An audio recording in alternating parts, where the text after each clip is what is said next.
Hi everyone, आज हम लोग समझेंगे electron spin and spin angular momentum के बारे में। साथ में हम लोग इसका स्पेस क्वांटाइजेशन के बारे में भी डिस्कस करेंगे और साथ में टोटल एंगुलर मोमेंटम का एक ब्रीफ कॉन्सेप्ट को हम लोग समझेंगे ताकि आपका जो कॉन्सेप्ट है बिल्कुल क्लियर हो जाए। ठीक है ना। तो यहाँ पर देखिए इलेक्ट्रॉन स्पिन मतलब क्या है, आप लोगों को पता होगा कि जो इलेक्ट्रॉन है वो न्यूक्लियस के चारों ओर ऑर्बिट में घूमता रहता है ना, लेकिन वो खुद भी अपने एक्सिस के अबाउट घूमता रहता है। कुछ इस तरीके से आप लोग ध्यान से देखो, ये मान लीजिए क्या है, न्यूक्लियस है ना, और न्यूक्लियस के चारों ओर जो ऑर्बिट्स होते हैं उसमें इलेक्ट्रॉन क्या करता है, घूमता रहता है। ये मान लीजिए एक इलेक्ट्रॉन है जो कि इस ऑर्बिट के अकॉर्डिंग घूम रहा है। ठीक है ना। तो इसका जो सेंटर ऑफ मास के अबाउट एक्सिस है इस इलेक्ट्रॉन का, है ना, उसके अबाउट भी ये हमेशा घूमता रहता है। यानी कि ये दो मोशन एक ही साथ कर रहा है, एक तो ये खुद स्पिन कर रहा है और दूसरा ऑर्बिट में घूम रहा है ना। ऑर्बिट पर घूमने की वजह से जो मोमेंटम इसके पास आते हैं उसे हम लोग कहते हैं ऑर्बिटल एंगुलर मोमेंटम, जिसे हम लोग एल से डिनोट करते हैं, कैपिटल एल से या स्मॉल एल से आप लोग कह सकते हो,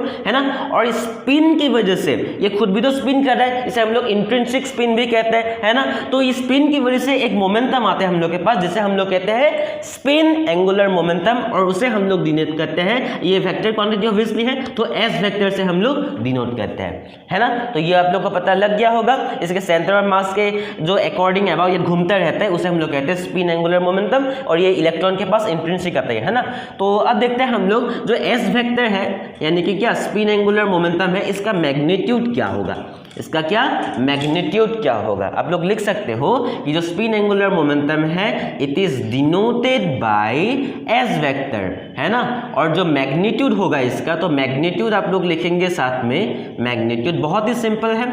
एस मैग्नीट्यूड क्या होगा, एस होगा सिर्फ ये होगा H cross root over S plus 1। यहाँ पर आप लोग ध्यान देना, ये कैपिटल एस है, ये स्मॉल एस है, ये क्या है, स्मॉल एस है। ठीक है ना। जहाँ पर कैपिटल एस मतलब ये क्या है, ये है आपका मैग्नीट्यूड, है ना, मैग्नीट्यूड ऑफ किसका, स्पिन एंगुलर मोमेंटम। और जो स्मॉल एस है वो क्या है, स्पिन क्वांटम नंबर है, वो क्या है, स्पिन क्वांटम नंबर। तो यहाँ पर मैं लिख देता हूँ ये जो स्मॉल एस है ये क्या है, स्पिन क्वांटम नंबर। तो दोनों अलग अलग है, आप लोग मतलब कंफ्यूज मत होना और दोनों को मिक्स मत कर देना। ठीक है ना। स्पिन क्वांटम क्या है, नंबर है।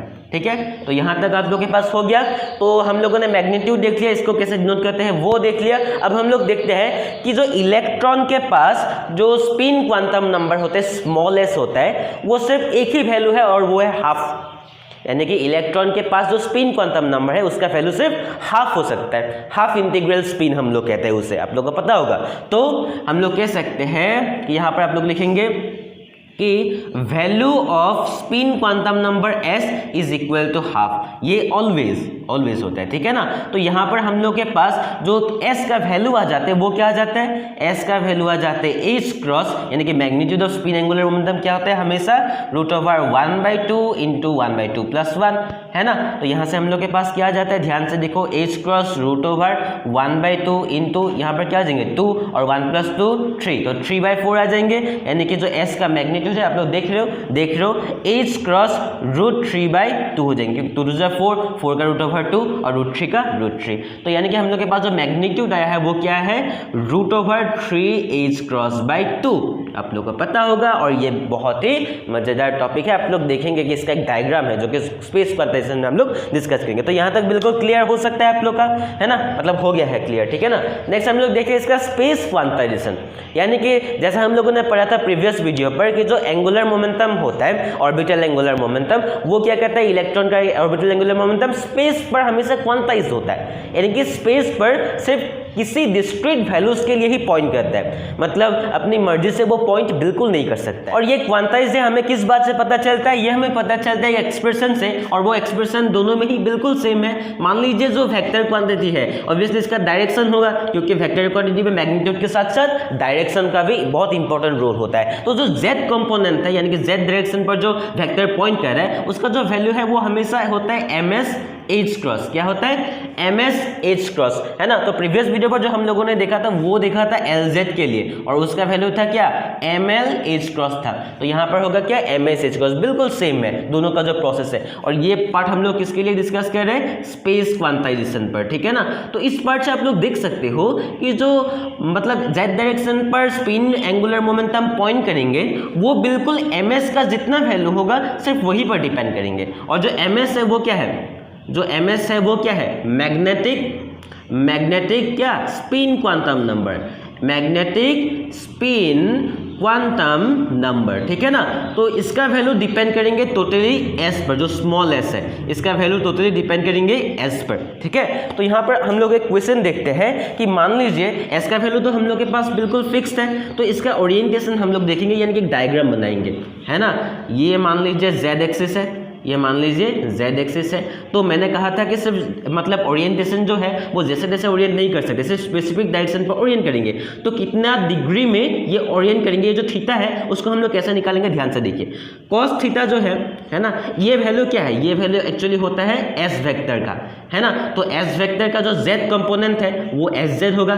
तो ये 90 डिग्री बना रहा है, तो यहाँ से अगर हम लोग कॉस थीटा निकालें तो कॉस थीटा का जो वैल्यू है वो क्या होगा पता है, वो होगा S Z divided by S. क्या होगा S Z divided by S. S Z का वैल्यू क्या है, एस जेड का वैल्यू अभी अभी हम लोगों को पता चला एम एस एच क्रॉस, और जो s का वैल्यू है वो क्या है h cross root over S S plus one, क्या है h cross root over S S plus one. यहाँ से h क्रॉस कैंसिल हो जाएंगे, बचेंगे क्या M S by root over S S plus one हो गया।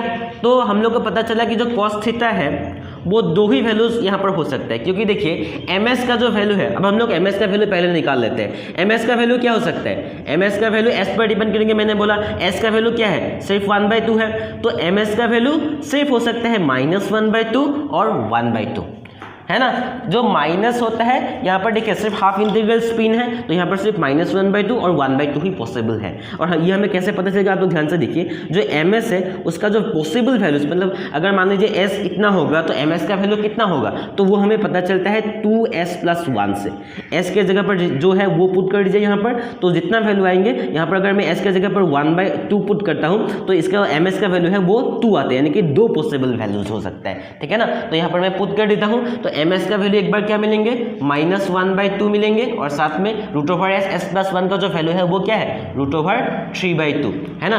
तो इसका जो वैल्यू है एक बार -1/√3 आएंगे, एक आएंगे 1/√3, क्या आएंगे cos थीटा का जो वैल्यू है एक बार -1/√3 आएंगे और एक बार सिर्फ 1/√3 आएंगे। तो यानी कि हम लोग कह सकते हैं कि ये जो वैल्यूज है ये cos मान लीजिए θ1, पहले वाले के लिए θ1, इसका वैल्यू क्या है मान लीजिए 1/√3, और जो cos θ2 है उसका वैल्यू मान लीजिए 1/√3। तो इससे अगर हम लोग θ1 को और θ2 को निकालते हैं, θ1 का वैल्यू अप्रोक्सीमेटली आता है 54 डिग्री।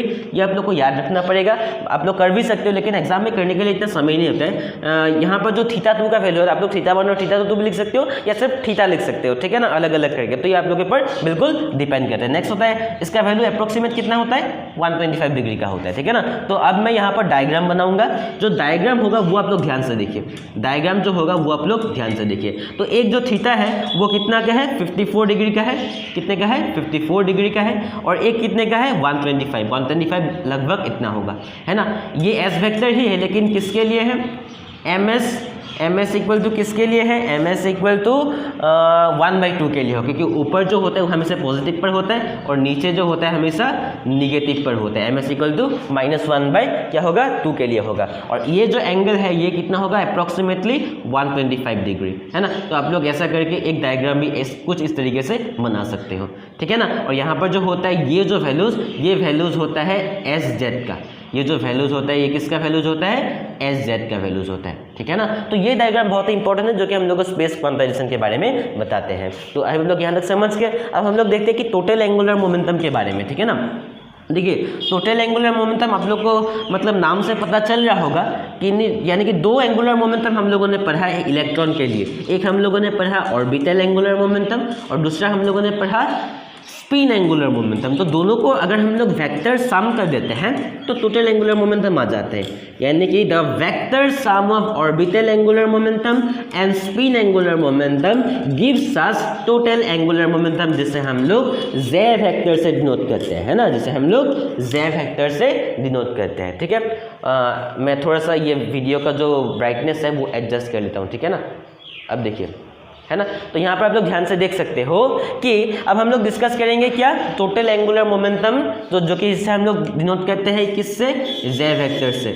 देखिए जो बैकग्राउंड नॉइज है वो बिल्कुल आप लोग इग्नोर करेंगे, क्योंकि मैं एक इंस्टीट्यूट के पास रहता हूँ जो कि बिल्कुल पास में है, तो ऑब्वियसली वहाँ पर जो गाड़ियाँ वगैरह है रोड के बिल्कुल पास होता है, और वहाँ पर एक ट्रेन का पटरी भी है, मैं तो आप लोग को एक ब्लॉग में दिखा दूंगा, ठीक है ना। तो जैसे हम लोग z वेक्टर से करते हैं तो ये वेक्टर सम होता है l वेक्टर, और जो जिसे हम लोग s वेक्टर डिनोट कर रहे थे, ठीक है ना, तो ये होता है। तो यहाँ पर जो z वेक्टर का मैग्नीट्यूड होता है, l मतलब क्या है, ऑर्बिटल एंगुलर मोमेंटम, ये क्या है, स्पिन एंगुलर मोमेंटम, जो कि हम लोग अभी अभी डिस्कस किए हैं, ठीक है ना। तो यहाँ पर देखिए जो z वेक्टर का मैग्नीट्यूड होता है उसे हम लोग जैसे नोट करते हैं, वो भी बिल्कुल सेम होता है, h cross root over z plus 1, है ना। जहाँ पर जो स्मॉल z है वो क्या है, स्मॉल z जो है वो आप लोग देख रहे हो, तो ब्राइटनेस का बिल्कुल इशू नहीं आ रहा है, नहीं आ रहा है। जो स्मॉल z है वो क्या है, total angular momentum quantum number भी लिख सकते हो, या शॉर्ट फॉर्म में टोटल क्वांटम नंबर भी लिख सकते हो।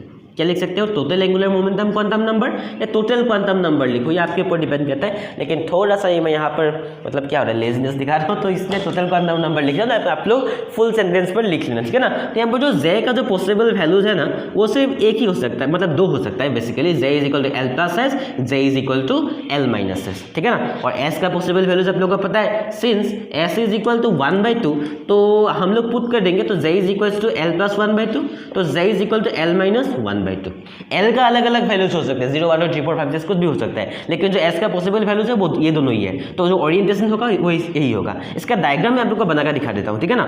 तो मान लीजिए यहाँ पर ये क्या है, ये मान लीजिए l जो है ये क्या है, l वेक्टर है, ठीक है, क्या है, l वेक्टर है, और जो स्पिन है वो इलेक्ट्रॉन की वजह से आएंगे, तो जो स्पिन है वो इलेक्ट्रॉन की वजह से आएंगे। मान लीजिए जो स्पिन है ना, वो कुछ इस तरीके से है, मान लीजिए जो स्पिन है, स्पिन का पॉसिबल क्या हो सकता है, दो ही हो सकता है, अपवर्ड स्पिन या डाउनवर्ड स्पिन, है ना। जो s इक्वल टू 1/2 के लिए क्या होगा, जो अपवर्ड स्पिन होगा वो कुछ इस तरीके से होगा s वेक्टर के लिए, तो इसे हम लोग कहते हैं पैरेलल, इसे हम लोग कहते हैं पैरेलल। और जो इसका डायग्राम होगा z वेक्टर के लिए, तो ये बिल्कुल इस तरीके से होगा, देखिए ये l वेक्टर के लिए है ना, और ये है s वेक्टर के लिए। तो यहाँ पर अगर हम लोग ट्राइंगल ऑफ वेक्टर एडिशन लगाए तो ये बिल्कुल इस तरीके से होगा, और ये z वेक्टर के लिए होगा। तो ये आप लोग का डायग्राम है z is equal to l plus 1/2 के लिए, z vector is equal to l plus 1/2 के लिए, ठीक है ना। और एक डायग्राम है z vector is equal to l minus 1/2 के लिए, तो उसका डायग्राम कैसा होगा, ध्यान से देखिए, ये वाला है ना।